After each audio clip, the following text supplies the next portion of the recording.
نن درته زما عزتمندو د رمضان المبارک یو ډیره خاص او عظیم الشانه وظیفه بیانوم.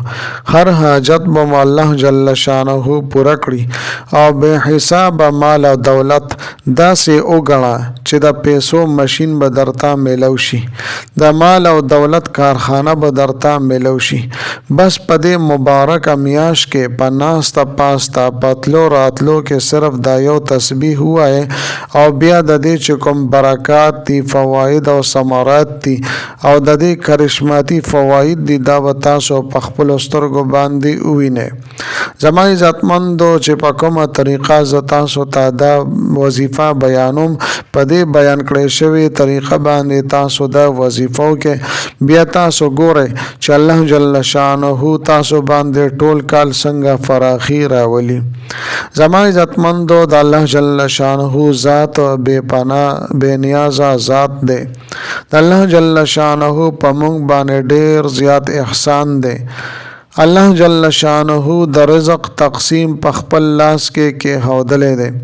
زما عزتمندو کچره دا تقسیم انسان ته ورکړې وي نو بل انسان به د لوګي نام مړ کړي وي، خو لیکن زما عزتمندو رزق ورکون کې ذات دا د الله جل شانه ذات دی چې چاله او غواړي هغه ته ورکي.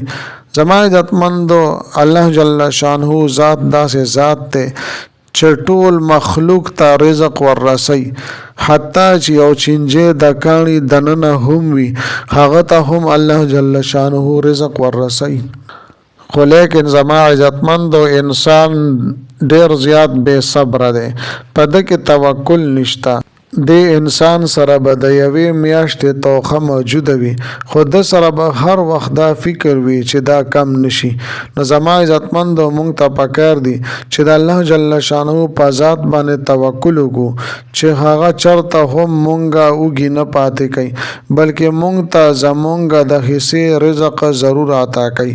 که چېرې تاسو په رزق کې وسعت او فراخي راوستل غواړئ نو دا نننۍ وظیفه درنه پاتې نشي.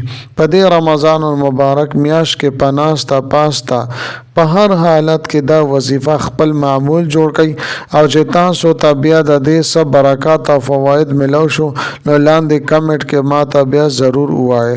اوس زما عزتمندو زه تاسو ته مکمل وظیفه او د هغې ترتیب او طریقې کار بیانوم، خو د دې نه مخکې زه تاسو ته د یو ورور کارګزاري اورول غواړم. هغه ورور دا وایي چې زه هر رمضان المبارک کې دا وظیفه جاری ساتم نو ټول کال الله جل شانه په ما باندې د رزق فراخي راوستې ده، چرته هم زه محتاجه شوی نیم او په ما باندې مال او دولت دا د باران په شانتي راوریږي. نو زما عزتمندو که چېرې تاسو خپل حالت بهتر کول غواړئ، خپله غریبي ختمول غواړئ، خپله تنګدستي ختمول غواړئ، خپلې پریشانۍ ختمول غواړئ، خپلې بیمارۍ او تکالیف مشکلات او مصائب ختمول غواړئ نو دا خاص وظیفه د رمضان مبارک په دې میاش کې په هر حالت کې چې تاسو ویلی شئ جاری وساتئ.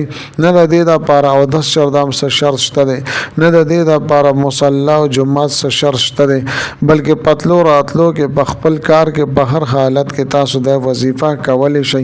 زما عزتمندو دا یو خاص وظیفه زه تاسو ته نن بیانوم. انشاءالله تعالی د دې وظیفې په کولو سره به الله جل شانه ټول کال په تاسو باندې مال او دولت او رزق د باران په شانتي راوړي. زما عزتمندو تاسو دا کارګزاري واورېده، دا وظیفه چې څومره پاورفل وظیفه ده، د دې چې څومره طاقت ته کله چې تاسو دا وظیفو کې پوره توجه سره او دیان سره د زړه نه تاسو سوال وکړئ، الله جل شانه نه دعاګانې وغواړئ، د دې فواید او ثمرات په انشاء الله تعالی ډیر زر تاسو ته ملو شي. داسې فواید او ثمرات چې تاسو ورته حیرانه پاتې شئ. ستاسو په سوچ او تصور کې به هم نوي چې الله جل شانه ما ته دا مال او دولت د کم طرف نه را نصیب کو. زما عزتمندو دا وظیفه ډیره زیاته اسانه وظیفه ده. دا د الله جل شانه د دوه صفاتي نمونو وظیفه ده. د قرانګه د سوره الاخلاص یعنی قل هو الله احد سوره مبارکه د یو آیات کریمه ډیره بهترینه وظیفه ده. یو وړو کې شانتي آیات مبارکه د ډیر لک ټیم په دې باندې لګيږي. خپل مصروفیات سره پتلو راتلو کې په هر حالت کې تاسو د وظیفه کولای شئ. زما عزتمندو زه تاسو ته وظیفه بیانوم. کچر زما چینل ملا تر اوسه پورې سبسکرایب کړی نه وي نو برای مهرباني دا چینل سبسکرایب کړئ. سبسکرایب سره خوا کې د ټلې ول نشان دی دا تاسو کلیک کړئ او سلیکټ علی کړئ د دې لپاره چې د هر راتلونکي ویډیو نوټیفیکیشن تاسو ته ملاويږي.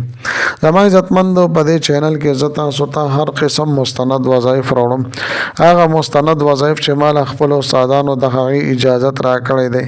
زما عزتمندو زما د حوصله افزایی لپاره ویډیو ضرور لایک کړئ او لاندې کمنټ کې تاسو ماشاءالله سبحان الله جزاک الله یا د دې په شانت نور خپل الفاظ منشن کوي ولیکئ دې لپاره چې مال حوصله افزایی ملاويږي او نور ډېر خپل وظایف زتا سوته په دې چینل کې راوړم. زما عزتمندو ها کلمات مبارکه کم دي هغه دادي یا رزاق الله الصمد یا رزاق یا رزاق الله الصمد یا رزاق. زما عزتمندو د دې نمخ کې ورستو درود شریف هم نشتا او د دې څخه خاص تعداد هم نشتا. بس پتلو راتلو کې په هر حالت کې تاسو دا ځان سره جاری وساتئ. نه د دې لپاره کاونټر ضرورت شته نه د دې لپاره د تسبیح ضرورت شته. بس پزړه کې دا نیت وکړئ چې دا کلمات مبارکه ما شروع کړې دي په دې نیت او مراد سره چې الله جل شانه به ماته په رزق کې په مال دولت کې برکت شي او داسې پریشانې او غمونه تنګې دا به الله جل شانه ختم کی چې تاسو په وهم او ګمان کې به هم ناراضي. زما عزتمندو په خپل هم دا وظیفه کې خپل ورونو دوستانو سره هم د صدقه جاریه په تور باندې شیر کړئ. ملاوي غم بتاو سره بل ویډیو کې بل وظیفه سره تر هغه وخت پورې مال اجازه را کوي. دلوي الله پامان.